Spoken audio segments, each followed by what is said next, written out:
yes, what is it what we as architects can do related to the topics Paul mentioned, and I'd like to react to that with the way not only how I, with you in studio and Caroline Bos, tried to respond to the changing world, but particularly I'd like to also talk today about the position of the architect in the profession. I've always liked that. I've always liked to think about where and how we can rethink the profession and think about the way how we can improve certain qualities of operational strategies, working methods, and maybe also rethink with that the position of the architect. So that's why I call this talk the flow of and the expansion of the profession, related of course to the history of our own work, but also related to the practice. And what is quite interesting about today, I would like to say, is that our agenda has never been so clear as today. If we think about the 90s or even so in the beginning of 2000, often our clients or the world where we worked in was quite diverse, was not so clear on where and how our architecture or urban planning needed to go to. It was often quite, I could say, superficial. I had many clients who came to us and said, Ben, we have designed already the building, we know all the technical aspects of the sizes of the floor plans, of the office we have to build. You just have to do the facade and make an iconographic image, and then that is enough.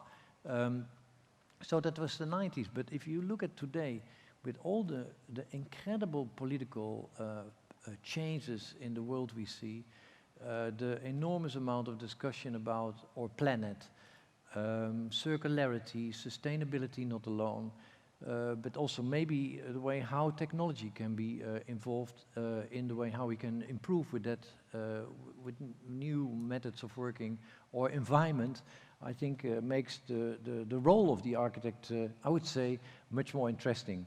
And with this change of the brief of the architect and this clear brief, I would like to say, it is not so that I'm then talking about, well, we have to all think about how we can make more green roofs and better solar panels or more solar panels on our buildings.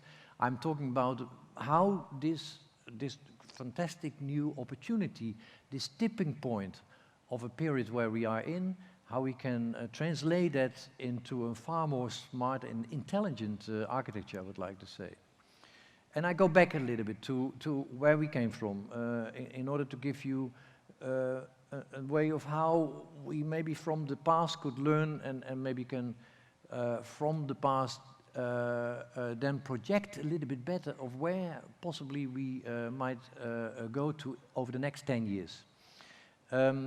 So if you enter your studio, then you walk through this corridor, and it might be a linear corridor, but if you enter the informational walls, you could say, we tell a network interactive story about where we came from. And that's where I've always believed in non-rational or non-linear ways of thinking.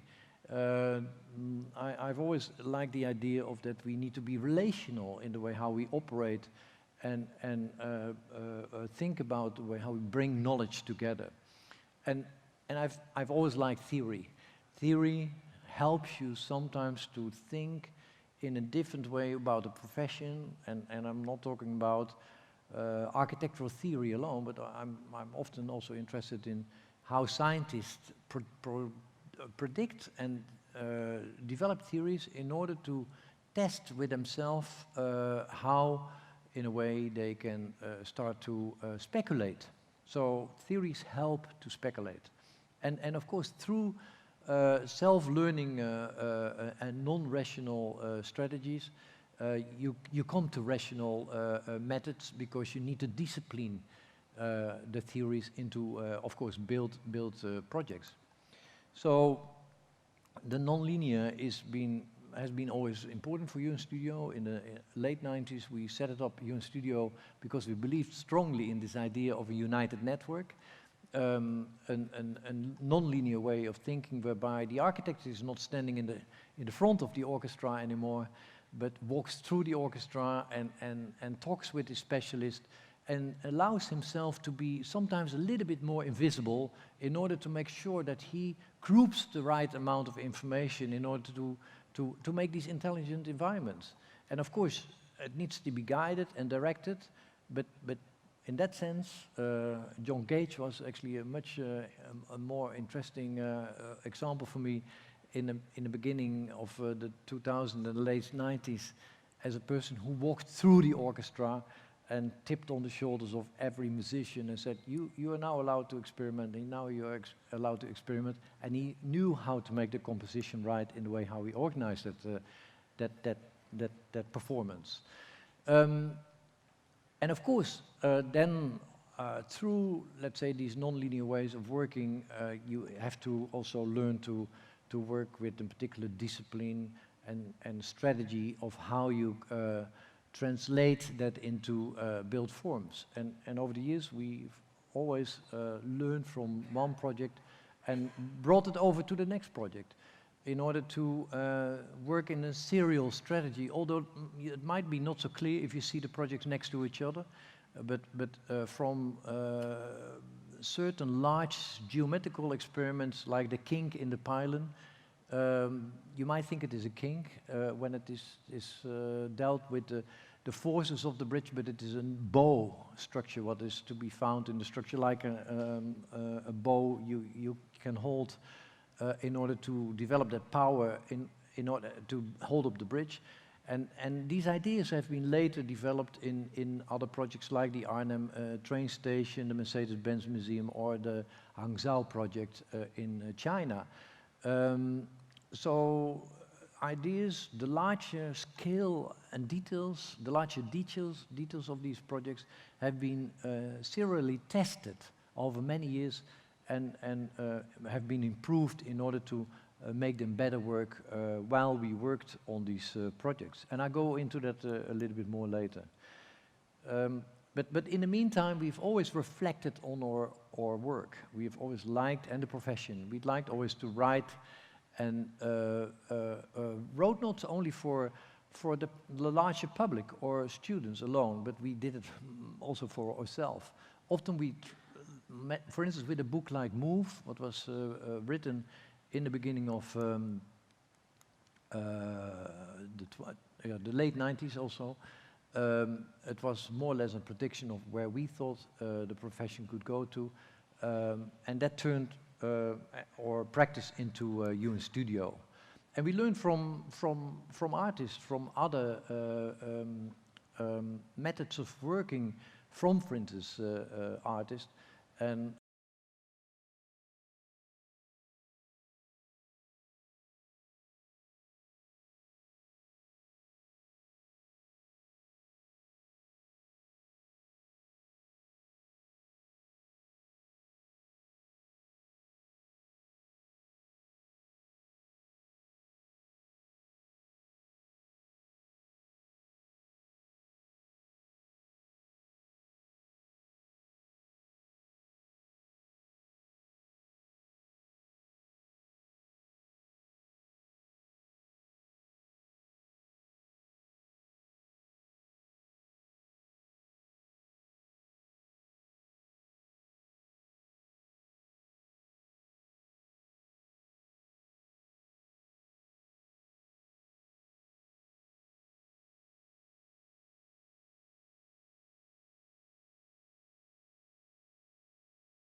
also to be found in the work of the surrealists like Kiesler, or also the situationist.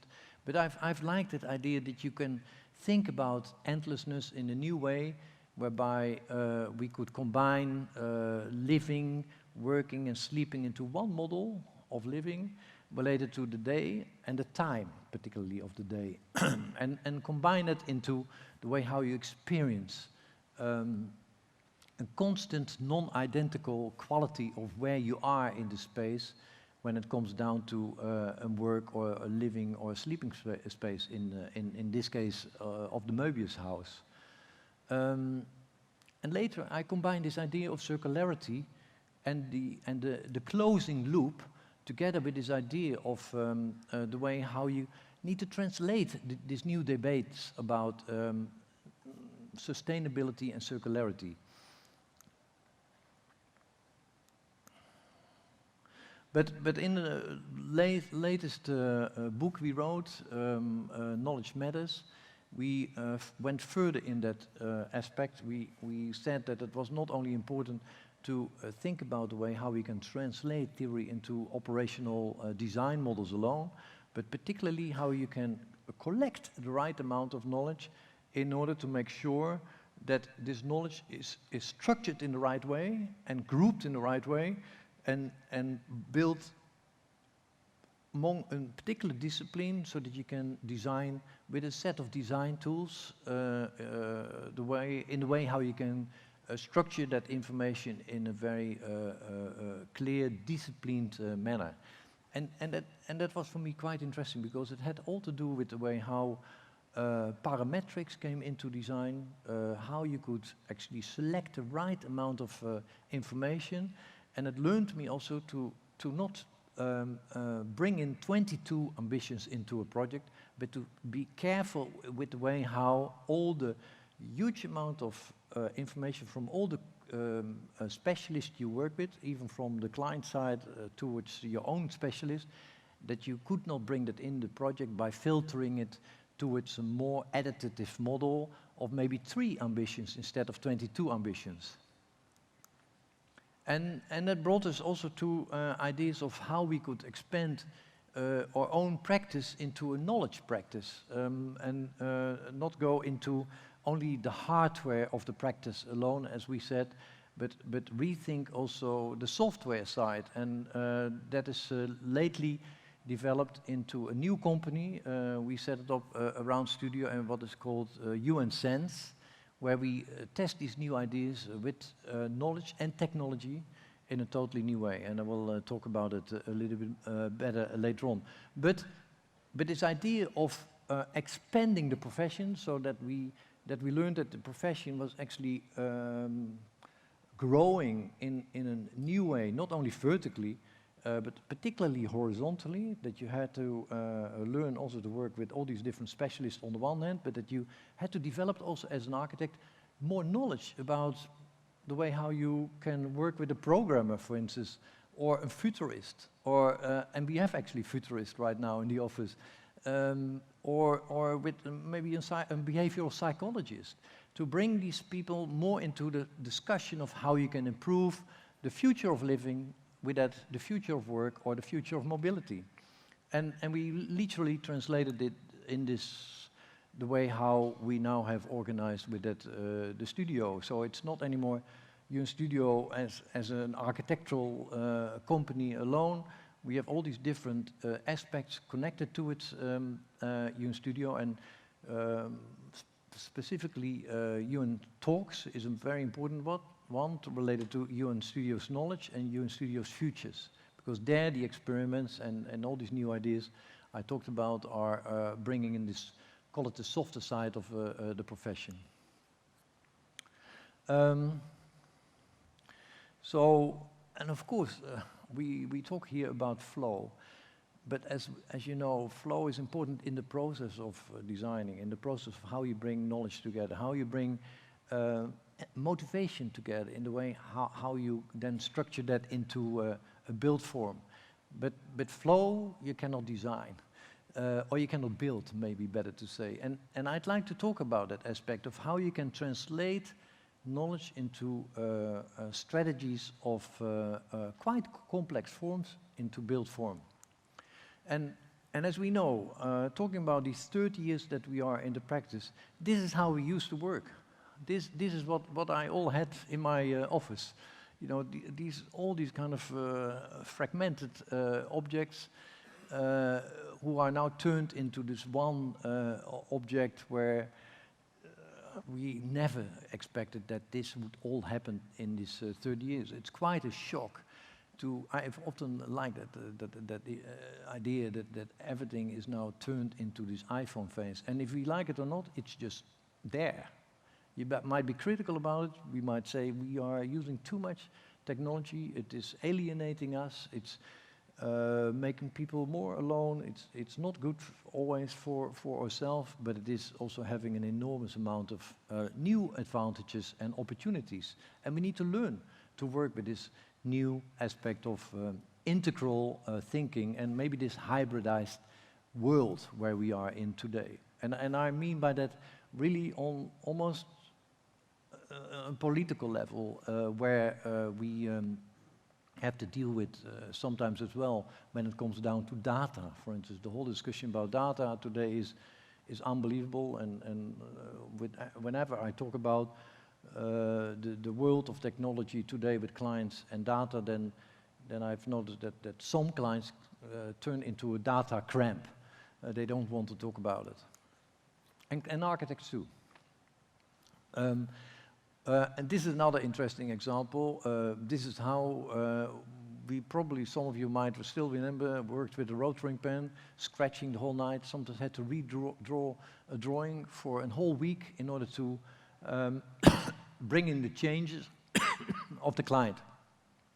This 3D model, this scripting model, was designed for the Mercedes-Benz building in the beginning of 2006, 7.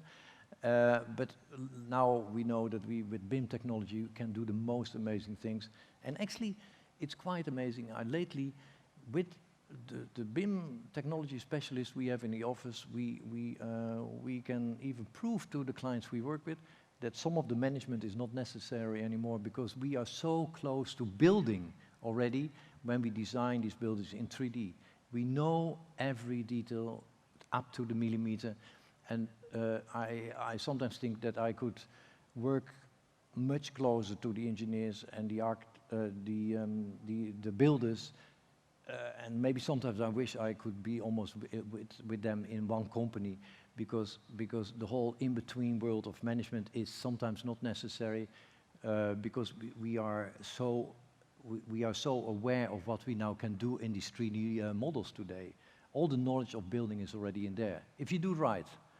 If you are interested in going beyond the design of the 3D model and want to go into how you would like to define the materials in the 3D model, but for instance, I mean, if you are in BIM, if you're clever with BIM, then the whole circular model is already there, because all your materials are defined in the 3D model. So I would say there is where we have a new control, a new concept of control of the architect, where we can gain much more quality back to where we used to be, maybe more so in the time of maybe the 17th, 18th century, against the time where we were sometimes designing only facades in the 90s and the beginning of 2000. This is I showing only for fun, because this was my first computer. And with that, we designed the 3D model for the Erasmus Bridge already in 1995. We were making the contractor enthusiastic to cut with a laser cutter all the steelwork for the Erasmus Bridge. And that was for him the opportunity to reduce almost close to 10 million on the whole project, because he could build the project so fast. And of course, the bridge, it's not anymore my bridge, it's now the bridge of the people of Rotterdam, and it became and I also could not predict that, it became an enormous important symbol for new developments around the bridge. And if you look at all the projects we have done over the last years, from, for instance, Raffles City, what we built over 10 years, 250 meters, with 50 men staff. Today, we are building a project in Dubai. The middle tower is one of the first ceramic towers in the world, with a fantastic ceramic facade, deals with all the sustainable aspects we like to introduce in architecture today. It's 300 meters high. Now we designed it with a 15 plus staff group, and we did it altogether, that whole design phase, in 6 years' time. And now we are with the last project with Southbank Melbourne. We have a 350 meter tower, but this project needs to be finished in 2022. I mean, it's 4 years' time. So you can see what kind of pressure we are under as architects sometimes to produce faster, to be more inclusive, to be more efficient, because we know that we need to sometimes also need to have money for all the experiments and the theories where we talked about. These take time and takes investment. But we can only do that if we also become more sharper in the way how we operate and work. So the aspect of circularity I talked already about, this idea of reusing design models or design principles in design to bring them over from one project to the other secretly, without noticing exactly where these details are in the project, are methods of working we have introduced in order to test ideas over the years. From the complex twist we introduced in the Villa NM, for instance, later on towards the Mercedes-Benz building, but then also, for instance, been later in the final building of the Arnhem train station, be tested in full scale, in the largest scale. And the most important of that period was the Mercedes-Benz building, because here we introduced a very complex 3D model technique with a trifold system, whereby you could say that it is a three-double Möbius structure, combining all the different plateaus in this building, with a double spiral going down in the building. I'm not going to explain the whole project, but it is more so that I'd like to explain here that a very complex building here is made out of 9 to 12 different elements. They all were built with a particular casting method, and also here we had to finish this building in a very short time, and through these casting techniques and the repetition and the discipline, so the modularity, we were able to do this highly complex building with a very simple system. And that's where I've always believed to work with, that you need to discipline your elements. And you roughly can see in the diagram on the left-hand side how these elements were casted. And sometimes on the location with the same casting technique or casting box, and others were off-site produced in order to be brought to the building. One of the last topics is related to how you can group information, as I promised. How can you combine information in the way how you structure a site or a location. For instance, in this diagram, what we did in the early 2000, so 2004 or 5, was to look at the city and say, let's not look at the ground value anymore. I mean, every client is often talking about how much potential there is in the site because of ground value. But then we start to argue, but what do you think about people? You can have a wonderful shop on the best location in the city, but if you have no people, then you have no shop. So where are people moving in the cities? Where are the residents? Where are the people who work in the city? Where are the visitors? What kind of infrastructure do they use? How do they use public spaces? Where do they come into a location related to time? So which time of the morning or the afternoon do they use particular parts of the location? And we did this study. This was for a location in Manhattan, in order to understand how you can make a location very lively. so that you have the right amount of mix of people coming onto the location, and connect to that the right amount of program. Because you can have a beautiful building or a fantastic neighborhood, but when it is too monofunctional, we argued, then you miss social interaction, you miss the dialogue, you miss the feeling of safety in the location. So all these ideas of new techniques gave us new insight in the way how you could guide a kind of health in the environment, or I'd like to call it maybe not only health, but a new type of social health into the environment, so that you could know where people could see each other and be connected to each other. And it gave us a lot of new insights in the way how we could connect that also to new forms of mobility. And this is what we still do. We still use these techniques for all kinds of new studies we are asked for to look at, like the Ring of Amsterdam, how the Ring of Amsterdam could be, when we all drive electric, become a fantastic part of the city again. Now it's a little bit the back of the city where you don't like to walk, or where you don't like to live even, because it's noisy. But in the future, if you have electric cars or synchronic driving, then suddenly it can become a boulevard, like you have in Paris, where you can live.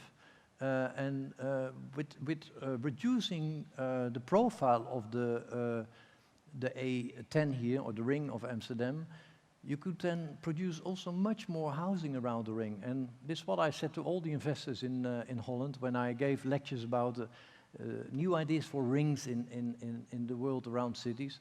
Invest in these areas around the rings, because they need to be upgraded. They're the backyards of the city at the moment. So, and then maybe cars could be parked in this, what we called a hub, whereby you could park not only there for the day, if you would like to go into the city center, because I mean cars will probably in the future, as we see more and more, not be allowed anymore in the city center. What is a major discussion already in Amsterdam, luckily enough. And maybe you could, with a small hub or pod, you could city pod, you could go to the city center. And this is a serious study done with serious engineers, seriously studied also on the level of how we could really change the profile in its width of this part of the ring, and make sure that this could maybe be operational in the future. And it's taken on by the city, this idea of building these hubs around the city at the moment, luckily enough. And of course, maybe I should be careful not to talk too long, because I have only 8 minutes left. But the Hyperloop is another discussion we have in Europe and in the world, you could say, is where we looked at as well. But we particularly like to think about, if we have a Hyperloop in Europe and want to compete with flying, how then are these stations going to look like in the future? What kind of new type of airport-like kind of nodes are they going to be, where work, living, knowledge, maybe universities could be connected to, and that you get these new interactive areas where you have opportunities to build much more density around these nodes, and make sure that you stimulate with that public transport. And this is where we are right at the moment, of how with new forms of mobility we could rethink totally more interesting alternative ways of bringing people from one side to the other part of the city. Like, for instance, for Gothenburg, or now for a project in Russia, and even for Amsterdam here, we are asked to think about these cable car systems, because they can move people from one side to the other part of the city by 5,000 in 4 minutes, or in 8 minutes. And we have never thought that a cable car system could be a public transport system. But what we don't know, it's quick, it's sustainable, it's economic, it's reliable, and it's incredibly comfortable if you have not a fear of height. What I have a little bit myself, what is not so very helpful for an architect, but If I'm sitting in a closed cabin, then it's not so problematic, but you know, you don't see me skiing, for instance. But the IBAN for Amsterdam was dealing with all these ideas of how you could move in a new way a part of the city, people from one part of the city, of the west side of Amsterdam, towards the Houthaven area, the Minervahaven location, because we are going to build there close to 40,000 houses. We have a metro on the other side. New bridges are introduced, but this west side needs a real powerful connection, and luckily enough the city really likes it, and we're going now into the future of a new phase of designing this cable car. And this is where I'd like to conclude with. It's time to build new environments and to catch up with technology, is my argument lately. And see it in the history of all the technology we have used in the practice in general before, in our practice and in our particular or profession, you could say. That is why we set it up UNSense. And with this, we believe that we like to go into a mode of bringing an alternative concept to the smart city concept. Because if you talk to any city who would like to have new technology in the city or wants to have a smart city, and you would ask a politician or a client what smart cities mean and what a smart city could do, then nobody knows the answer. Nobody can define today what exactly a smart city means. And this is an opportunity for us, because I do believe that technology should be used for good things, for the right aspects of making cities better, healthier, on you could say, the mental level, this, on the physical level of health, on the social level of health. But particularly it should be related to energy and the way how we can bring all the other sustainable aspects into the environment, from water to food, for instance, the production of food. And in this project, what we're doing right now is in the south of in Holland. It's in Helmond. You might think, where's Helmond? But it is actually close to Eindhoven. And Eindhoven is close to Philips. Or, you know, there you have Philips, Tesla, a lot of startup companies, big startup companies. And it's, you call it a small Silicon Valley of Holland. And what the interesting aspect is that we have noticed that this city is anticipating of all these people who work there to make an environment what is self-supporting, self-sustaining and circular, where the production of food is stimulated, and we talk to, in this case, we talk to potential buyers or people who like to rent houses here, and they all are interested, particularly in this idea of not too much owning their own house here, to produce food, to have a better social interactive neighborhood, where it is not too monofunctional, etc.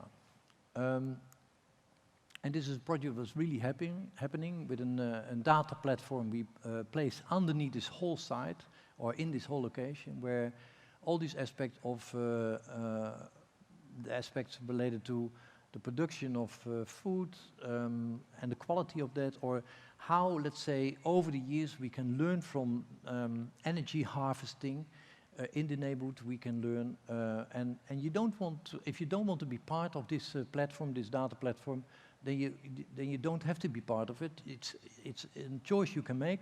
And what we did quite beautifully is that we talked to all the specialists, from larger companies to small companies, to protect the data here for the neighborhoods alone. So it's not going to be data that is going to be shared with any large company. It's going to be, and you know, the most we learned is from cyber technology, because you can understand that with cyber technology you protect military areas. If you know the techniques from there, then, or at least we don't know all the techniques from there, otherwise it would not be safe, but we know at least the principles, then you can also keep these data for these city users of this neighborhood here for themselves in the future. And and it's for me now in the last few minutes maybe difficult to explain all the details of how we implement these technologies into this project, but it is all related to the good things, I believe, we want to bring into this environment. So, for instance, all the water here is going to be reused. The food you can produce here in this neighborhood is going to be produced for close to 60% of all the people who are going to live here. And even when we are going in a radius of 10 kilometers around the site, then we can even produce 100% food of that what is necessary for the people who are going to live here. But it's going to be in location and a neighborhood what is experimental, where all the things we are doing here are going to be tested. It's going to be changed. It's going to be a site of innovation. And we only invite here, through a quality team, who's going to go here and invest in the right way. And we have even a program guideline book so that everyone who wants to invest in this location follows these guidelines around circularity and sustainability, energy, etc. So it's going to be a fantastic new project whereby technology is going to be connected to this idea of how we might use machine learning.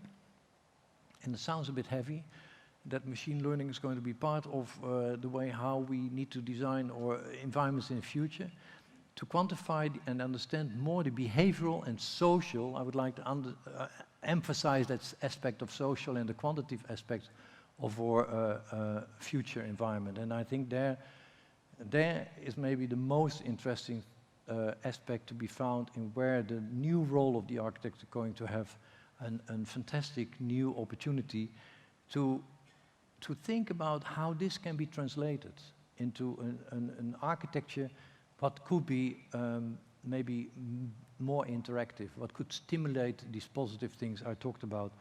And I'm not saying that I'm the first architect who talks about this. There were in the history of architecture many architects talking about this topic, from the Smithsons to Alder van Eyck, Hetzberg. They always believed, and even Le Corbusier, the situation is there were so many architects who always believed to bring into the environment the social aspect much more intensely than others. But they didn't have the techniques in that time, and that's the beauty of this time. Thank you very much.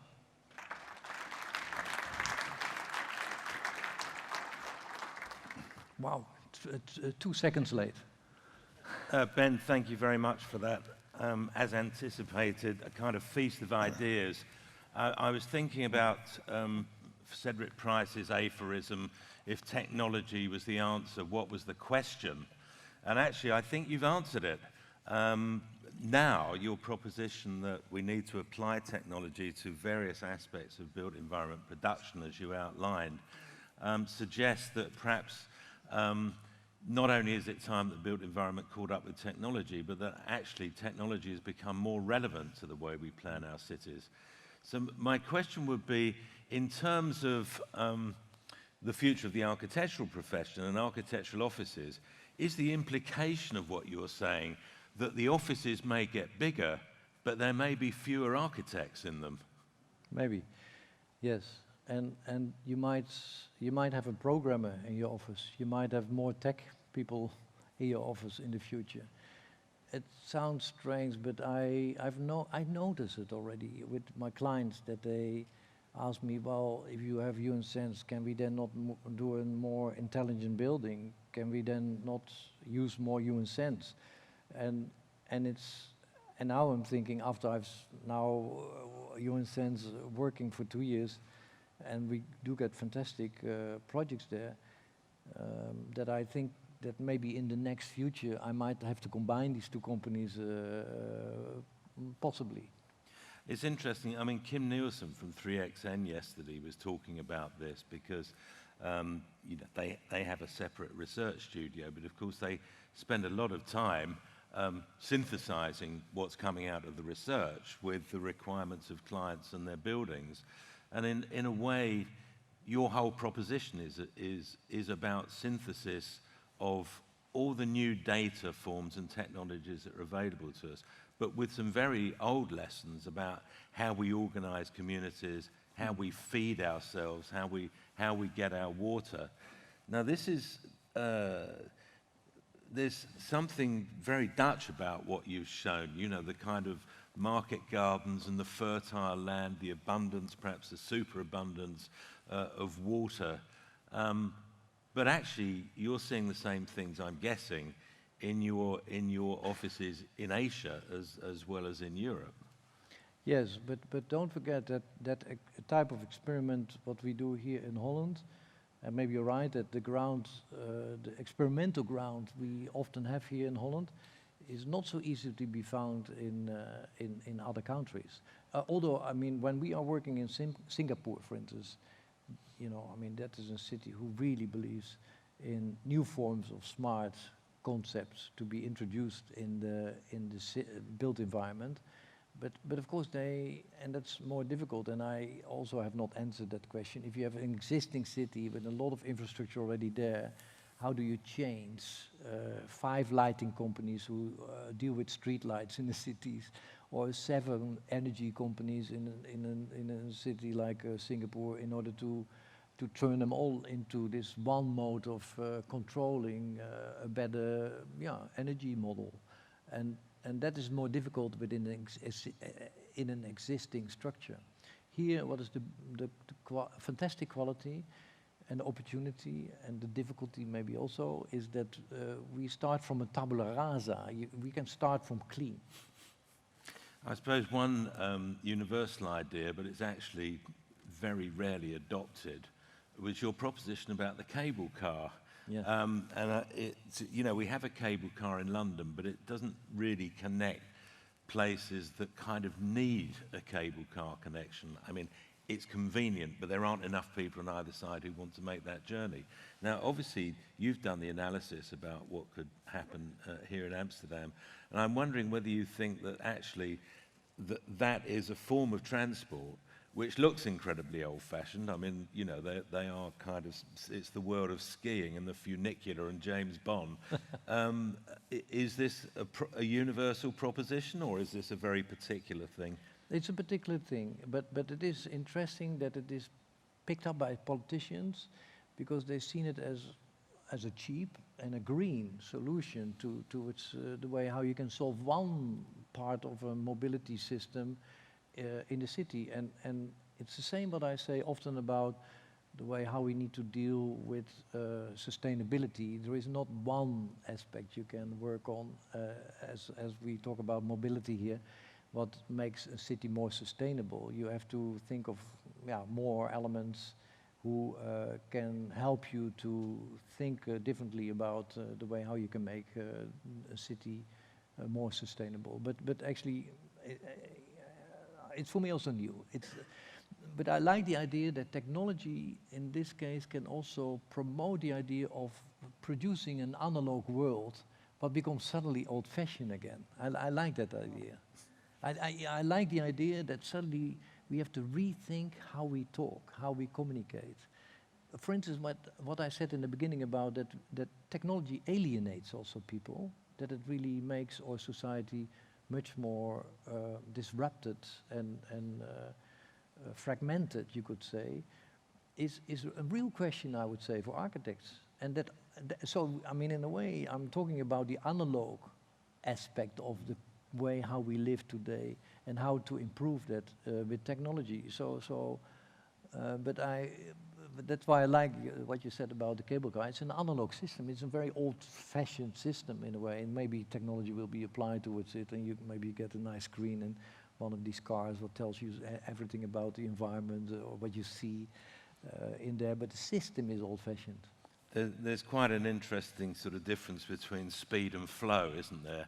I mean, from the world of the Hyperloop to the world of the cable car is an interesting one.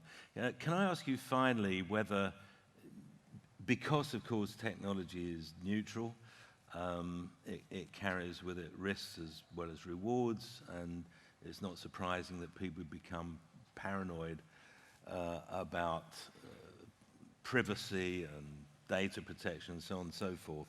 I mean, my feeling is that in the work that your practice has always done, that you tackle things head on in a belief that if you do that, then you've got more chance of getting it right than, as it were, endless analysis about why it might not be the best thing. I think it's probably the definition of an optimist. So can I ask you whether, in general terms, taking everything into account, not just the world of the optimistic architect, but the world of the client, the world of city authorities, the world of politicians, do you feel we're going to kind of get there in the next 10 years, or do you think we're going to struggle and we'll still be asking essentially the same questions a decade from now? No, we're going to get there, because like what I said about that we are now in the iPhone phase, with maybe the products we live with. In a way, I mean, if you look at building technology and the world of building, you could say, is still in the Walkman phase, I often say. You know, it's still behind. So maybe I would like to argue that we, you know, the next 10 years will not live as the futurist I'm maybe showing in the beginning of my first image or whatever, but I think we have to catch up. That's what I'm saying. We just have to catch up. And I hope that with builders and investors and maybe the technology world, that we are going into an environment whereby we work more closer together, more integrally together, to improve our environment. It's really, I mean, that's what I've noticed with the neighbors I talked to for this project in Helmond. You really notice with also particularly not only a senior group of people who are also interested in a project like this, because it's all about social interaction, but especially the younger generation, they are not interested in living with cars next to the house anymore. They like to live in an environment where they have somehow technology involved, and where what is good for the neighborhood and the family where they live, and hopefully the parents, they can live next door. I mean, this is the society of today. People like to live more integral. So yes, I think we're going to go to a future where things will be changing a lot. Yeah. The world of catch-up. Ben van Berkel, thank you very much. Thank you.